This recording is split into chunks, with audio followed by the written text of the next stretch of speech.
मैं भारत को भारतीयता की मान्यता के आधार पर फिर से खड़ा करना चाहता हूं, उस काम में लगा हूं। पूरे एक साल का शेड्यूल बताता हूं।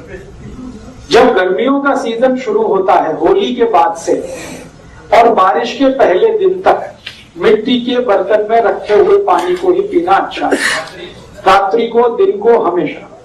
जब बारिश शुरू हो जाती है उस दिन से लेकर और बारिश के अंतिम दिन तक तांबे के बर्तन में रखा हुआ पानी पीना हमेशा अच्छा होता है। जब बारिश खत्म होती है और सर्दियां शुरू होती हैं उस दिन से लेकर और फिर होली के दिन तक सोने के बर्तन में रखा हुआ पानी अच्छा होता है। दोबारा बताओ, दोबारा। गर्मी के दिनों में होली से लेकर बारिश के पहले दिन तक मिट्टी के बर्तन में रखा हुआ पानी बहुत अच्छा होता है। मैं बता रहा हूँ देखिए, बारिश के पहले दिन से और होली के पहले दिन तक का जो समय है गर्मियों का, ये मिट्टी का है। फिर बारिश शुरू होके और बारिश का खत्म होने तक ये तांबे का है, और बारिश खत्म होके सर्दियां शुरू हो और फिर गर्मियां शुरू हो तो ये सोने का है। अब प्रश्न उठता है कि भाई सोने के बर्तन कहां से आएंगे इतनी महंगाई के जमाने में? तो आप ऐसा करिए, बर्तन कोई भी रख लीजिए, मिट्टी का ही रख लीजिए, सोने की उसमें एक अंगूठी डाल के छोड़ दीजिए, सोने की एक चेन डाल के छोड़ दीजिए, तो कुछ फायदा तो होगा ही, नुकसान तो नहीं होगा, फायदा तो थोड़ा होना ही है। सोना जो है ना, सोना बहुत गर्म है और चांदी बहुत ठंडी है। तो गर्मियां हैं तो सोने का पानी जहर है, लेकिन वही पानी अमृत है जब ठंड का समय है। तो ठंड के समय में सोने के अंगूठी का पड़ा हुआ पानी, सोने के रिंग का पड़ा हुआ पानी, कुछ भी सोने का सिक्का एक छोटा सा हो, कुछ भी हो, किसी भी बर्तन में डाल के रखिए। और इस पानी को मैं मेडिसिन के रूप में यूज करता हूं मेंटल डिसीज में। एपिलेप्सी के डिसीज है ना, जिनको चक्कर आते हैं, बेहोश होके गिर जाते हैं, हाथ पैर टेढ़े मेढ़े हो जाते हैं, एपिलेप्टिक अटैक की बेस्ट मेडिसिन है सोने के बर्तन में रखा हुआ पानी। जिनको डिप्रेशन बहुत होता है, मेंटल डिप्रेशन बहुत होता है, उनकी बेस्ट मेडिसिन है सोने के बर्तन में रखा हुआ पानी। जिनको हमेशा बुरे बुरे विचार आते रहते हैं, हमेशा नेगेटिव, अभी मैं मर जाऊंगा, अभी वो मर जाएगा, ऐसा हो जाएगा, कुछ भी पॉजिटिव नहीं है जिनके लाइफ में, उनकी बेस्ट मेडिसिन है सोने के बर्तन में रखा हुआ पानी। जिनको कभी भी अच्छी नींद नहीं आती, रात को हमेशा शिकायत करते हैं मैं सोया नहीं, उनकी बेस्ट मेडिसिन है सोने के बर्तन में रखा हुआ पानी। जिनका माइंड कभी डेवलप नहीं हो पाया, बहुत बार ऐसा होता है ना, शरीर बढ़ गया लेकिन माइंड बच्चे का ही है, ऐसे बहुत सारे केसेस आपके जीवन में आ सकते हैं, उनकी बेस्ट मेडिसिन है सोने के बर्तन में रखा हुआ पानी। और आखिरी बात करें, कफ की हर बीमारी की बेस्ट मेडिसिन है सोने के बर्तन में रखा हुआ पानी। कफ, सर्दी, खांसी, जुकाम, माइग्रेन, लेफ्ट में, राइट में, ये सब कफ की बीमारियां हैं, इनकी सबकी बेस्ट मेडिसिन है सोने के बर्तन में रखा हुआ पानी। इसलिए आप पूरी बात सुन लीजिए। कफ का रेंज मैंने बताया था, कफ का एरिया क्या है, छाती से लेके सिर तक। इसलिए छाती से शुरू करके सिर तक के सारे गहने सोने के ही पहने जाते हैं, क्योंकि वो कफ को कंट्रोल करते हैं। ये जो है ना सोने का होगा, ये सोने का होगा, ये सोने का होगा, सब सोने का है। और इसके नीचे जो भी कुछ है वो सब चांदी का है। तो सोना जो है छाती के ऊपर के सारे अंगों में पहना जाता है, क्योंकि कफ को कंट्रोल करता है। तो मैं कहने जा रहा हूं वो ये कि हमारे जो गहने हैं वो सब हमारे हेल्थ से जुड़े हुए हैं, स्वास्थ्य से जुड़े हुए हैं जी। ये अंगूठी सोने की डालते हैं वो ग्रहों के चक्कर वाले, वरना हमेशा हाथ में जो अंगूठियां पहनी जाती है नॉर्मल केसेस में वो चांदी की होती है, लेकिन ग्रहों के चक्कर है, किसी को मंगल का चक्कर है, किसी को शनि का चक्कर है, पंडित जी बताते हैं तो हम पहनते हैं। तो मैं जो कहना चाहता था वो शायद आप समझ पाए हैं कि 4 महीने जब सर्दियां हैं तो सोने के बर्तन का पानी पीना है, 4 महीने जब गर्मियां हैं तो मिट्टी के घड़े का पीना है, 4 महीने जब बारिश है तो तांबे के बर्तन का पानी पीना है जी।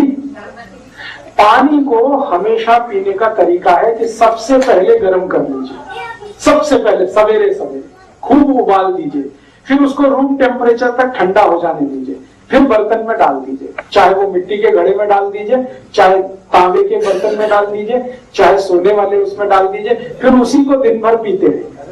हर समय गर्म करके पीने की जरूरत नहीं है, एक बार बॉईल करके रूम टेम्परेचर तक ठंडा कर दीजिए, फिर उसको किसी भी बर्तन में डाल के सवेरे से शाम तक यूज। अभी आरओ का सवाल आया तो मैं इसको जरा बता देता हूं, वैसे मैं कल बताने वाला था। ये आरओ का पानी अच्छा कि नहीं, मैं आपको पानी के बारे में जानकारी दे दूं मोटी सी 2-3 मिनट में। वो ये कि आयुर्वेद जो कहता है सबसे अच्छा पानी है बारिश का पीने के लिए, जिसको अमृत कहा गया। तो आप कुछ अगर ऐसी व्यवस्था कर सकें कि बारिश का पानी इकट्ठा करें और उसको साल भर पिए, तो आपसे ज्यादा सुखी कोई नहीं दुनिया में। आप बोलेंगे कैसे कर सकते हैं? बहुत आसान है। आपकी जो छत है ना, उस छत को तो आपने सबने सीमेंटेड कराया ही हुआ है। छत में से जो पानी गिर रहा है किसी पाइप में होते हुए, इस पाइप को आप आपके बोर में लगा दीजिए, अगर बोर है तो। बोर नहीं है तो वो पाइप को किसी टैंक बना के उसमें डाल दीजिए, अंडरग्राउंड टैंक बना दीजिए आपके घर में, और उसमें पूरा पानी डाल दीजिए। बारिश के पानी में कोई एक्सपायरी डेट नहीं है, इसको ध्यान रखें। बारिश के पानी की कोई एक्सपायरी डेट नहीं है। अगर अंडरग्राउंड टैंक में आपने कलेक्ट कर लिया तो साल भर, 2 साल, 3 साल आप पी सकते हैं, कोई तकलीफ नहीं आएगी। राजस्थान में गांव-गांव के हर घर में टैंक रहता है, और 5 इंच बारिश होती है, वो एक एक बूंद पानी इकट्ठा करते हैं, उसी को साल भर पीते हैं। जॉन्डिस की बीमारी उस एरिया में कभी नहीं होती, क्योंकि बारिश का पानी पीते हैं। तो बारिश का पानी आपके लिए सबसे अच्छा, जैसे भी हो आप इकट्ठा करिए। दूसरा पानी जो सबसे अच्छा माना जाता है वो नदियों से आने वाला, जो नदियां ग्लेशियर्स के साथ जुड़ी हुई, जैसे गंगा नदी है, ये सीधे ग्लेशियर से आती है। ग्लेशियर की बर्फ है, वो पिघलती है, मेल्ट होती है, फिर उसका पानी नदी में आता है। तो दूसरा सबसे अच्छा पानी है उन नदियों का जो ग्लेशियर से आती है, पहाड़ों से आती है। तीसरा सबसे अच्छा पानी होता है तालाबों का, जो बारिश के पानी के रूप में ही इकट्ठा होता है। और चौथा सबसे अच्छा पानी होता है वो बोर का, जो बारिश के पानी को रिचार्ज करके ही बोरिंग में आता है। और 5वां सबसे अच्छा पानी होता है म्युनिसिपल कॉर्पोरेशन का, जो आप पीते हैं। अब आप सोच लीजिए कि म्युनिसिपल कॉर्पोरेशन का पानी लास्ट में है, तो माने सबसे खराब है, सबसे अच्छा बारिश का। तो अब आपको तो कॉर्पोरेशन का पानी है, ये आपकी मजबूरी है। मैं चाहता हूं आप मजबूरी को थोड़ा बदलिए, 2-4 हजार रुपए खर्च करिए, या ज्यादा से ज्यादा 10,000 रुपए खर्च करिए। आपकी छत में स्लोप बना दीजिए और एक पाइप में पूरा पानी उतारिए, फिर उस पाइप को आपका एक टैंक बना के अंडरग्राउंड उसमें उतार। मैंने मेरे घर में ये व्यवस्था की है। मुश्किल से 22,000 रुपए का खर्चा आया, और उस खर्चे में मैं हर साल 1 लाख लीटर पानी कलेक्ट कर लेता हूँ।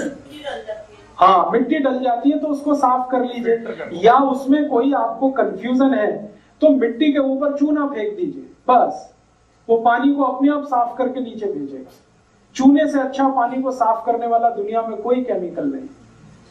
छत पे चूना डाल दीजिए, बारिश जैसे ही शुरू हुई चूने के पत्थर डाल दीजिए 2-4, जितना भी पानी कांटेक्ट में आएगा सब फिल्टर होके आएगा, तो मिट्टी का उसमें दुष्प्रभाव खत्म हो जाए। तो छत का पानी कोशिश करिए इकट्ठा करने का। नहीं कर सकते हैं तो आपके पास कॉर्पोरेशन का पानी है, इसको बिना उबाले मत पीजिए। अब आप कहेंगे इस पानी को हम एरो में डालें और फिल्टर करें, या उबाले और पिए, दोनों में क्या बेहतर है? उबालना बेहतर है, क्योंकि जब एरो में आप पानी को फिल्टर करते हैं तो उसमें पानी को फिल्टर करते समय कुछ ऐसे केमिकल खत्म हो जाते हैं जो आपके शरीर को जरूरी है। तो एरो का पानी तो मजबूरी का पानी है, जब कुछ भी नहीं मिल रहा है। दोस्तों, सबसे पहले तो चैनल सब्सक्राइब करें, फिर लाइक, कमेंट और शेयर करें, और हाँ, हमारा एंड्रॉयड ऐप डाउनलोड करना ना भूलें।